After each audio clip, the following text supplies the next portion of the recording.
Welcome, I'm Jon Caldara, president of the Independence Institute and your devil's advocate. Later on, we're going to talk to young people because who knows what the hell they're thinking.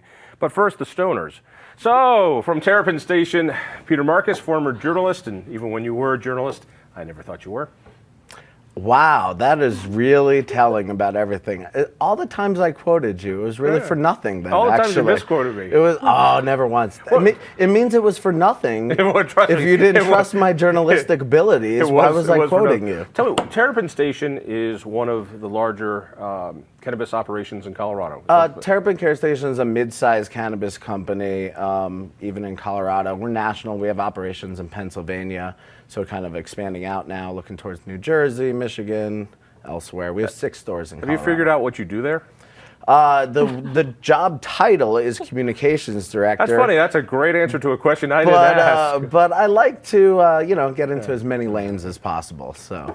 All right, and a lobbyist, Cindy Sovine. Thank you for being here. Yes. Now, you worked for trying to get a social club open. I forget what you guys. Absolutely. And that was shut down. Was that a Denver issue? Yeah, that was a Denver issue. We call it cannabis hospitality these days. Oh wow, do we? Yeah, so you got to get up with the times here. Yeah. But yes, so I've been told. Yes. It was actually a spa, a place where patients who are facing a diagnosis could go to get more information about how to use cannabis in lieu of opioids and everything else that would probably kill them quite a bit quicker. And that was shut down. Yeah, Denver denied it because I was 18 feet too close to a daycare center, which was largest to the largest bar in the city. But that's daycare centers where you got half your product. So. It's all that government regulation you love, Jon. Yeah. But you also represent pharmaceuticals now down at the state capitol. No, I used to represent pharmaceuticals down at the state capitol. One of your clients was? No, they used to be. Okay. Yeah, I used to represent the pharmaceutical industry. Now I represent cannabis industry. I work with the hemp industry. I have testing labs, and I do a lot of pro bono work for the patient community. Well, I wanted to get you away from your Grateful Dead albums long enough to talk about concerts. All the albums are concerts. A lot of bootlegs. I know, but live music. Live music. You're a fan? Not of the Dead. No. No. I thought you were. That groove thing never worked for me. No. I thought you were for some reason. No, give me the Who, give me Zeppelin. So what do you do when you eat edibles then? Mostly I just watch reruns of Star Trek. Makes perfect sense. Yeah. No, I don't, Mom. I don't. Star Trek's terrible. So we're in a new day. We have a new governor, a governor who is pro-pot and openly pro-pot. We have Democrats in control of everything in Colorado. And coincidentally, the regulations that happened with recreational marijuana are now up for, is it renewal? Sunset. Explain what they have to do, and then I want to talk about what you hope they might do. Yeah, so obviously when we passed the cannabis rules and regulations for Colorado, we were still in a very experimental time.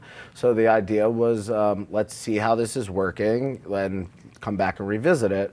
We're now at that point of revisiting it. When we say sunset for legislation in the Colorado legislature, we just mean the rules and regs go away, but you rewrite them. And so it's not like the rules and regulations that the cannabis industry is subject to is going away. It just means that we're taking a thoughtful look at where it's going, what has been working, what hasn't been working, and then we're going to take another stab at writing the code again. Well, let me ask that question. How have the regs been working?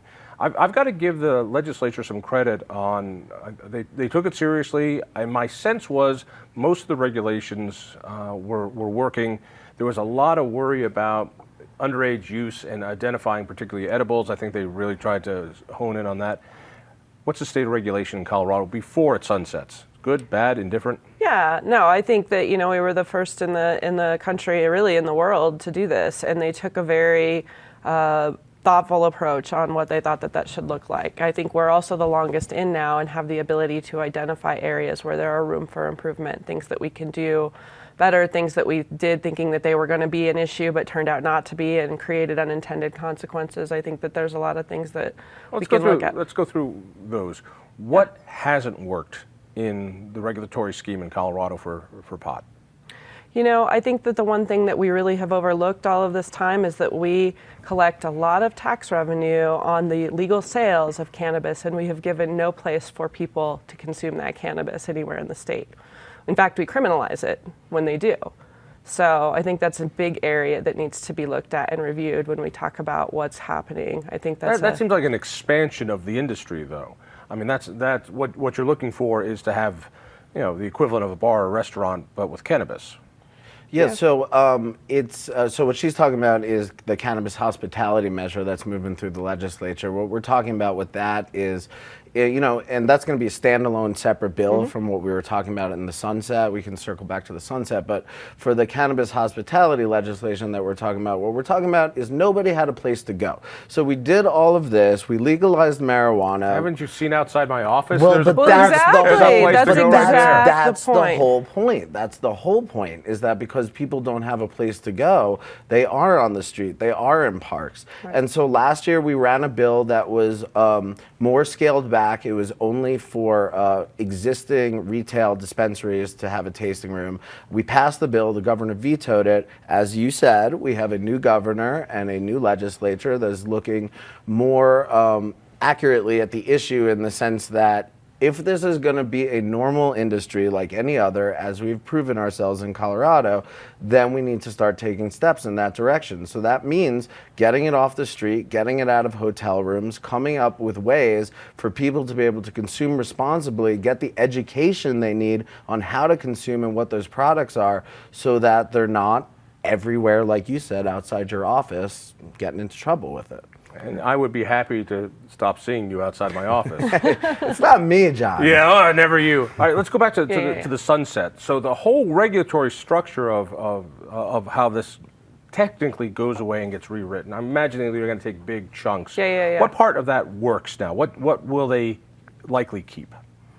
Well, I think that what you're going to see is a lot of a carryover of the existing status quo that's there, with tweaking things around the edges. So, you're still going to have to be carded when you go into the store to buy cannabis. That's not going to go away. You're still going to have to comply with all of the same regulations and requirements around edibles and them being marked and stamped. But when you look at some things where there might be additional efficiencies that could be achieved, for example, right now we're required to have two different storefronts, a medical and a retail storefront. Is there a reason why that's necessary, to have the two different administration when you could have one line, one storefront? Is that something that should be talked about in terms of a business administration's efficiency standpoint? And I know this would cause a constitutional change, but is there any talk about just getting rid of the medical sides of that? Because it seems as though people gravitate to the medical side so that they can save on, oh, thank you. That was me, completely me. You did that I did that one. Wow. Yeah. It happens. It's the one I usually get yelled at for. You've got medical, you've got this, and but the medical is taxless.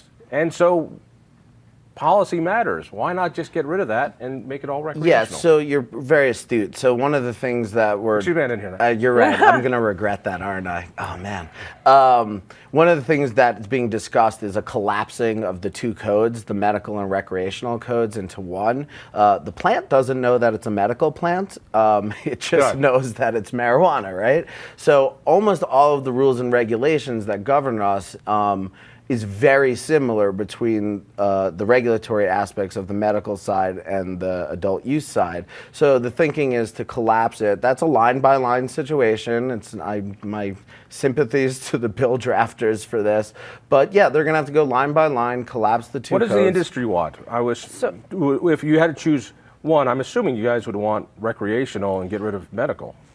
I mean, I work with patients, so I'd like the opportunity to address that. So there's a lot of reasons why having a medical card is actually still really, really important in this state. I mean, I would say number one is that there's a lot of social justice and child issues that haven't caught up. We still take people's children away for consuming marijuana in Colorado. Yet, if you're a patient and can identify and show your use, that offers you some protections. Same with employment. Let me repeat that back. Let me see if I got that. So, please. One of the laws you worked on was allowing medical marijuana into schools for kids to be administered by the nurses, and it passed overwhelmingly with bipartisan support. Correct. So you're saying having the medical system helps out a kid like that who Correct. who wants it for seizures. Correct. And that's why you would need medical. Yes, and that nothing- and for parents as well. I mean, it's also for adults who, they need work and interact with their doctor on their total care regime, and to be able to talk with them openly and be protected from child welfare services for using cannabis as parents.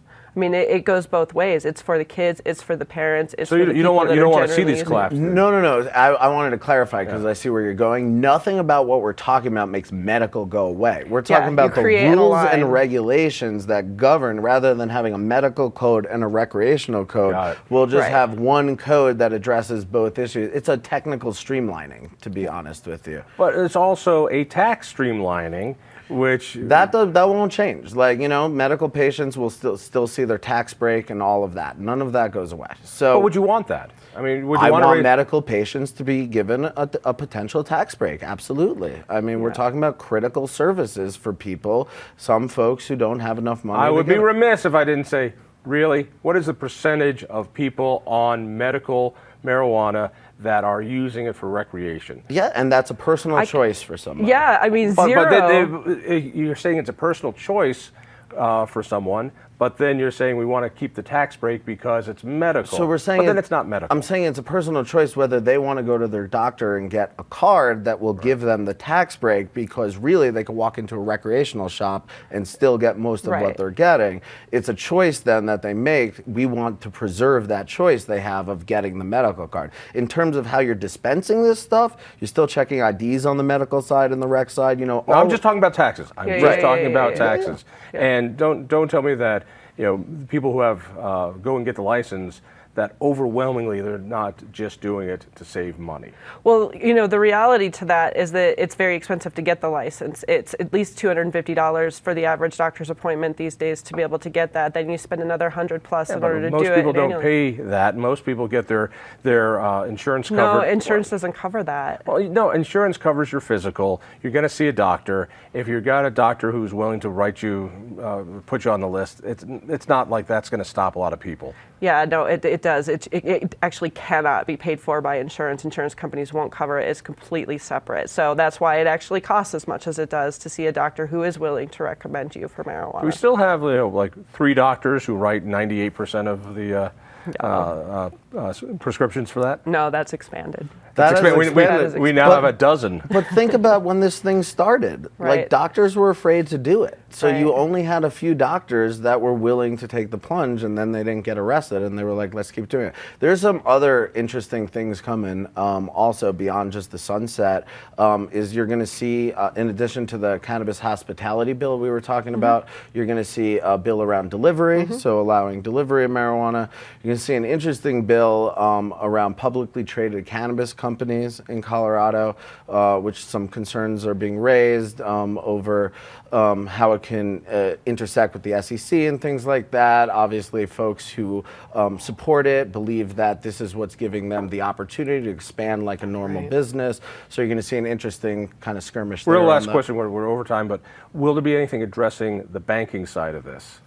You need Federal Cory law. Gardner. Cory Gardner is addressing it right now, and if Cory gets his States Act through Congress, because that's not a Colorado issue, then we will see a lot of progress there.